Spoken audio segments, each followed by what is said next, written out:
Isang araw po kaya Sir OJB Brothers Obet. Bossing, videoan po natin tong order ninyo na inverter na welding machine. Ayan, okay naman po nito. Siya po ay digital na po siya. Oh.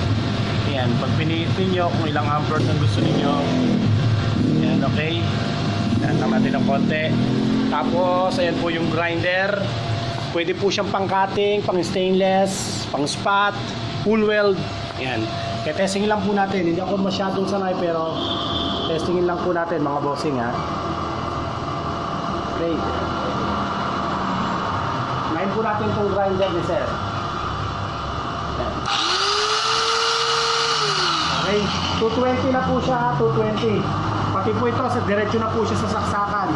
Ayan o, diretso na po siya sa saksakan, hindi na sa main switch. Okay, tetestingin po natin to.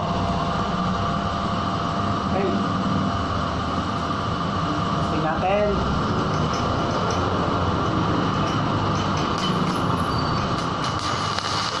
Okay po, tingnan nyo na lang po ako sa lahat po ng mga interesado. Okay.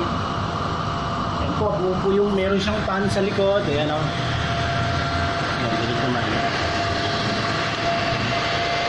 Okay. Available din po yung ating ito po 1.7 lang po ito. 1.7 lang po yung ating impact drill. Pwede siyang pambato. Ayan. Pangkahoy, pambakal. Kagandahan nito may kasama na siyang ilang mga ayan o, meron na siyang kasamang pambato tsaka pangkahoy. Okay po, PM nyo na lang ako sa lahat ng mga interesado. Ito 1.7 lang po yan o. May box na. Okay po.